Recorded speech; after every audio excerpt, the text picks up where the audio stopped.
Blessings, BookTube. Welcome to Tag Tuesday.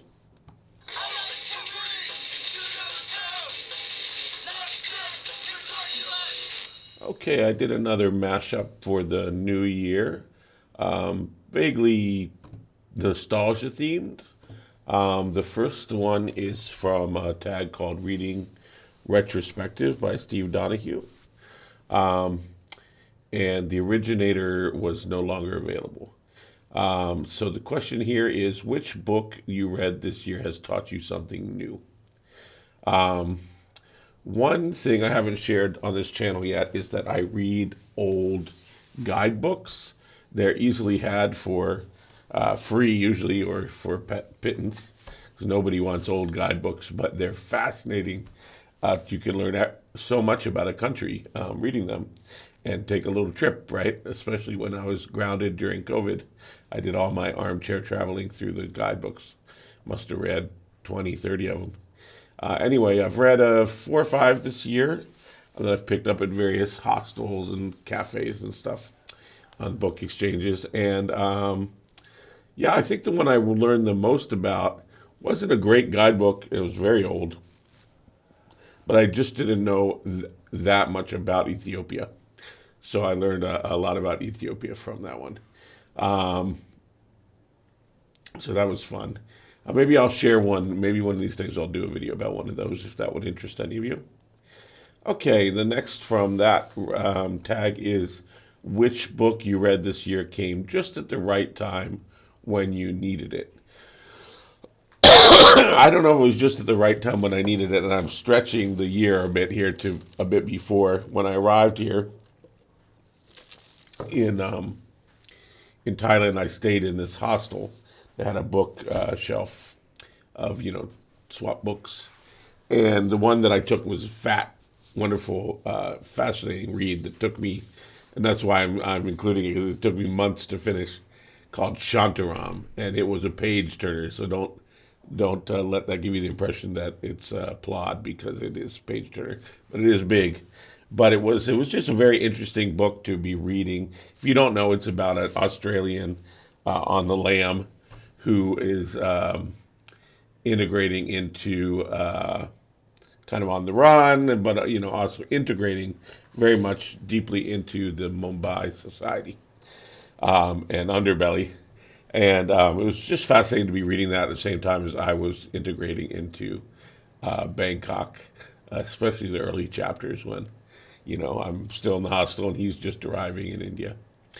So that was an interesting read. Another question from that tag is which book you read this year will stay with you for a long time?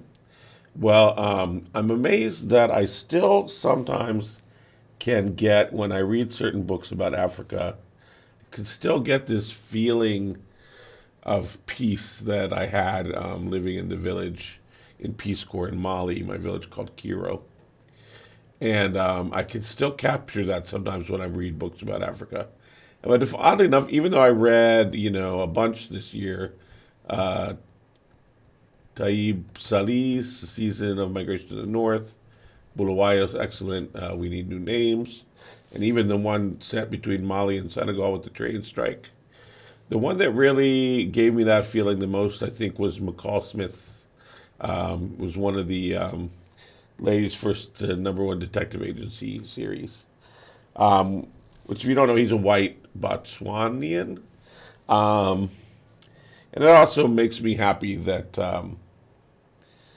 in my opinion, for people who feel that you can't write, anything other than your exact skin shade or your exact, whatever your shoes are, um, that he writes Ramatotse and the black Botswanian characters, in my opinion, so well. Of course, I haven't been to Botswana, but you can get a real feeling for something that's authentic that touches the archetype, right? You can't touch the archetype if the type is off.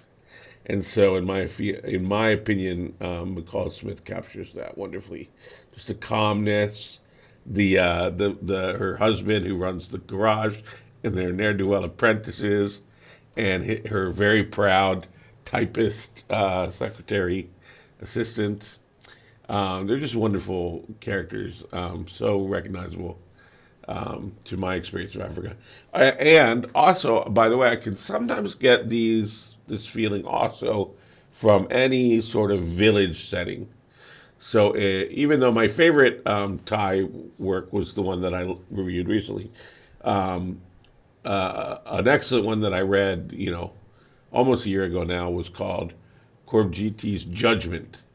And that one also very much, even though it's an unfortunate village situation, I could feel that village situation sometimes.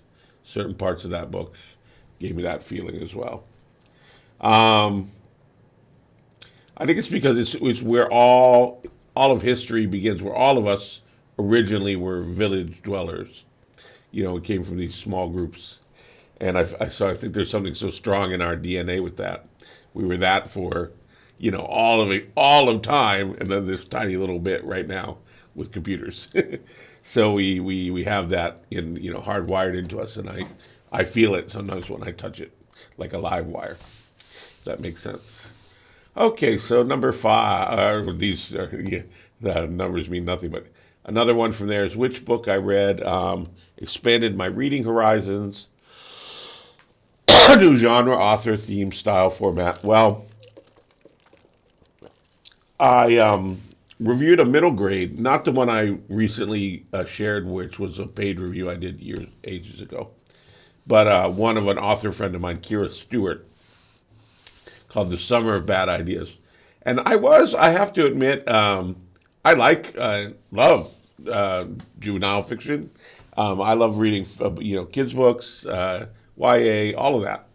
But I guess I was a little surprised at how touching the book was in a real way, not like because I guess one reads like I read Bridge of Terabithia, which is a much vaunted Newbery winner, and a lot of those middle grade ones, Hatchet or whatever. I feel like they're playing with my emotions, whereas I feel like this one with Kira Stewart's Summer of Bad Ideas, she really got to those emotions genuinely, just sort of along the way of telling the story. These scenes happened, and I was quite moved. I was a little surprised how moved I was. So that was a fun surprise. Okay, let's go to the next tag, which is the book Nostalgia Tag, and this one comes from at Art Bookshelf Odyssey. This one, the first prompt is literary work that inspires nostalgia. Well, if it's a work from this year, I would say the Freeing the Bears book that I read by John Irving, Garp, Owen Meany, that guy. The first half of it, right? Because the second half becomes a whole other book where there's like a historical fiction about motorcycle patrol units and POWs on the run and Austria during World War II. But the first half are some freewheeling young adults going around Europe on the lam, not on the lam, but just carefree, bedding down wherever they bed down and camping and meeting people along the way, fellow travelers, and having adventures. And that made me quite nostalgic for my time in my early, I guess, 20s. I studied abroad my third year in Paris, going around Europe and, Holland where I worked and Switzerland where I worked and stuff. And just having adventures with, when you're young, you easily make friends everywhere. And everyone invites you to stay, and they invite you to they introduce you to their friends and their friends' friends, and you just keep meeting people. I miss that time when society was like that. It's not the same with social media. So that was really quite nostalgic. But if it's of an all-time book, then that would have to be. This time pick Zen Flesh, Zen Bones.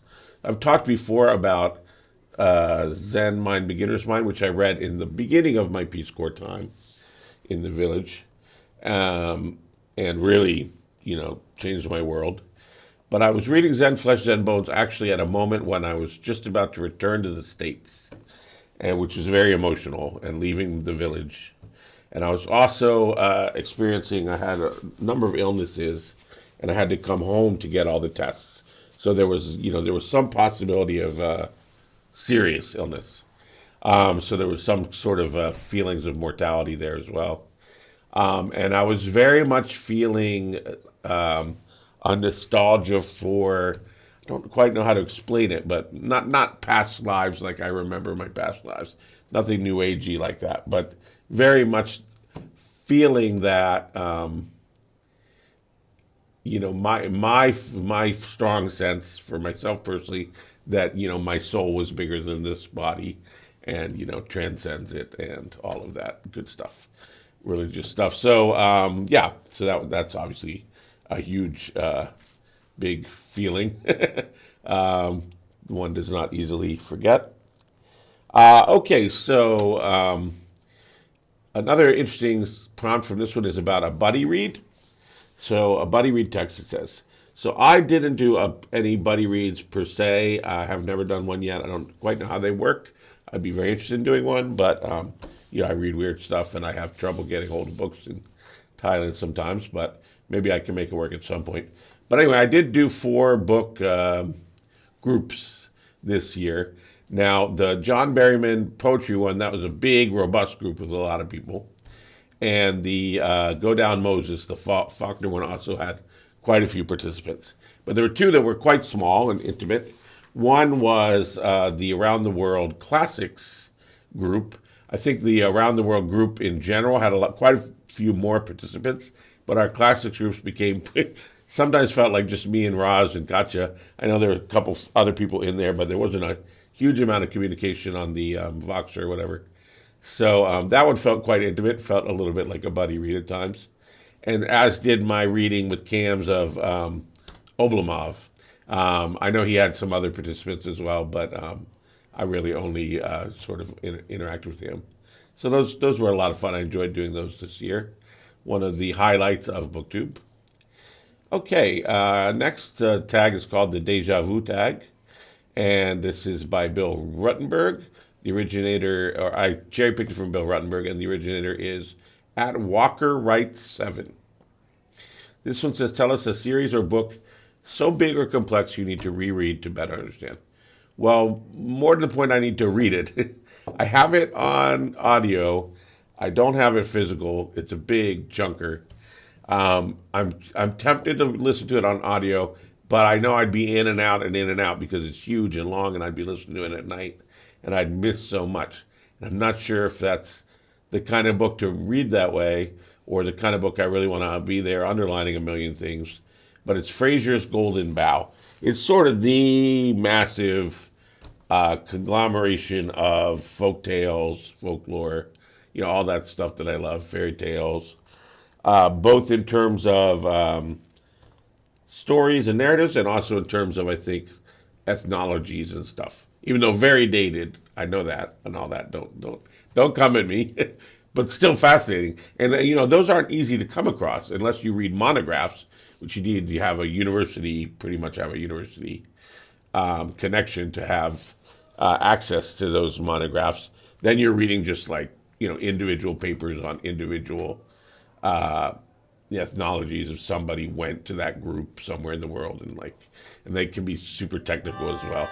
So this is back in the beginnings of it all, when it was just like, let's go find out what all these people all over the world think and do, and all that wonderful stuff that I love. So I had the book. I finally had the book. I was just getting into it, and that was among the books in the trunk of the car that died in the hill in the middle of Texas that has now gone to the winds. I hope somewhere in the middle of Texas there's a library full of these fascinating books that I left them. But yeah, we had to leave our car and continue on with the clothes on our backs, including all my books that were in there. So I did once have a library. Okay, so I'd like to have that again if someday. All right, next tag is called Damn I'm Old. This is from at Matt Wall. It says, the first author interview you remember. Well, probably, certainly, but I don't remember any specific one. There were interviews featured in um, a fantasy and science fiction magazine, which I've been subscribed to since I was a wee nipper. You know, my mom got me subscribed to that. So that was my one of my first subscriptions. Um, and then, of course, you know, later I had subscriptions to Parabola, which does, you know, folklore and um, that sort of stuff. And they have interviews, various magazines. But I think the first real access I had to a significant stash of literary reviews. I mean, I guess technically I had access to that in my college library, but what I spent a lot of time with was the Paris Review, and the reason is because I lived in this hick town, Gallup, in on the edge of the Navajo Nation in New Mexico, and excuse me, I keep biting my cheek for some reason, but anyway, there's this one cafe, in town, but for whatever reason, I don't know who dumped them there. I love these moments of just surreal.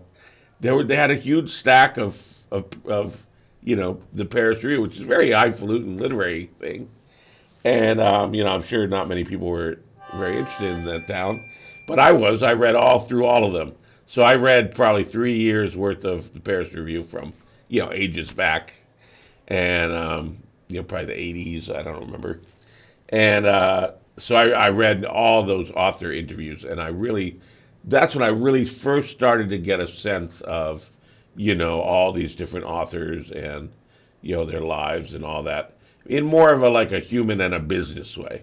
Because when I approached it from the university in a more academic way, it's different. I don't know how to explain it. And I, of course, was writing my first book at the time, so I think that was very much a big part of it as well. Um, yeah, so that was fun. Okay, next says first adaptation you remember, movie made of TV. Well, we were very lucky because we grew up on PBS. My mom only really let us watch PBS, and we didn't always have a TV, but when we did, it was constantly tuned to Mystery and Masterpiece Theater. So all those amazing adaptations, you got your Masterpiece Theater, you got your Jewel in the Crown, you got all the big authors. Then you got Mystery, so all the amazing mystery people.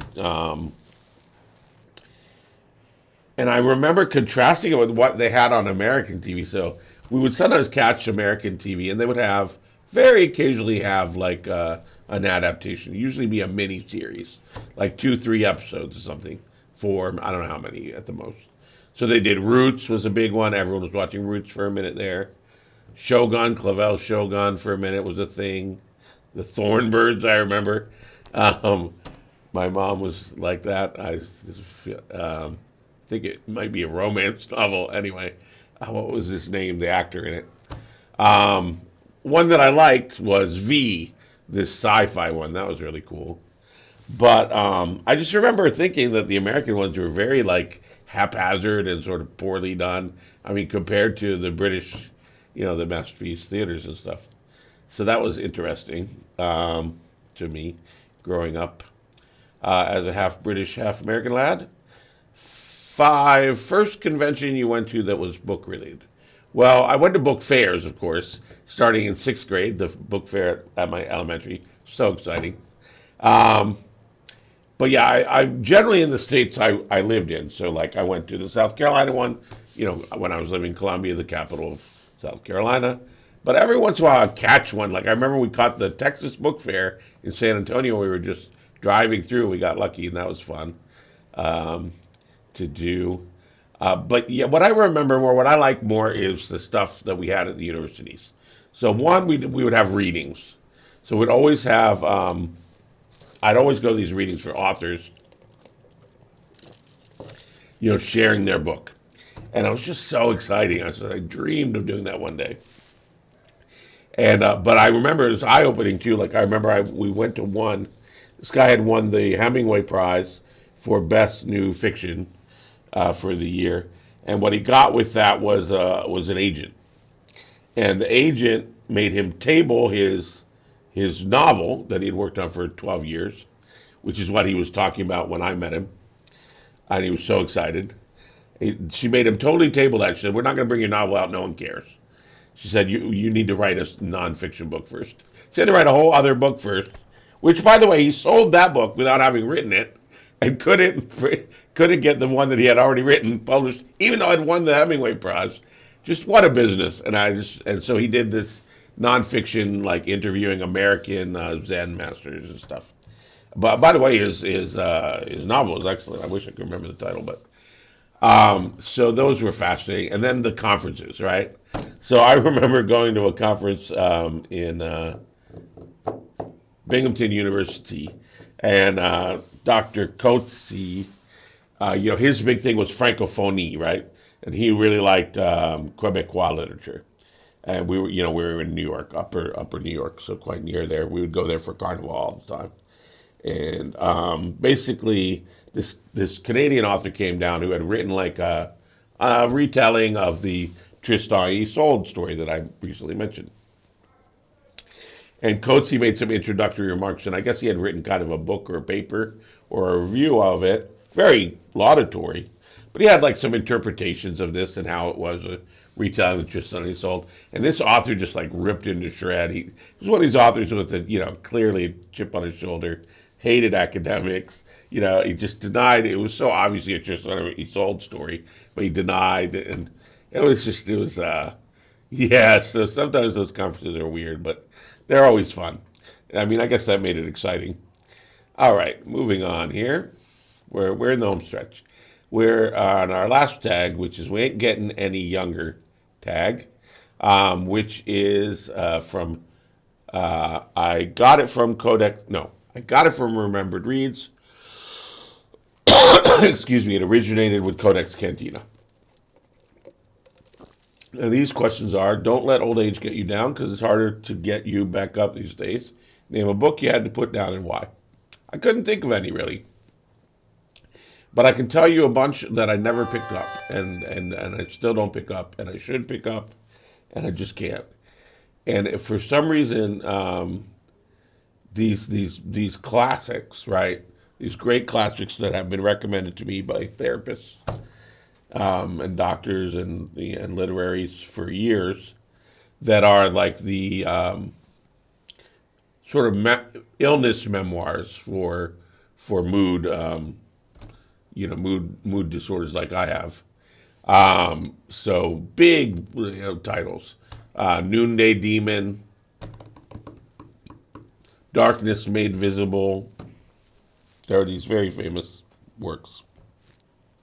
I just can't read them. I just can't make myself go there. So there you go. Now, those of you who think I read everything, I don't. And the last is, while it's proven too many, and I want to do a positive one, while it's proven too many birthdays can kill you, the amount of cake we can eat is still under debate.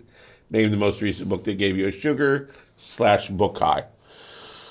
I think I get the biggest highs from poetry. And from those two big omnibuses that I found in the used bookstore there for 50 cents was who's the other one anyway? Anyway, I think of those two, I prefer the Tennyson. So I'll go with Tennyson. So there you have it, folks. Another mishmash for the new year. I hope you enjoyed it, and I'll see you in the new year.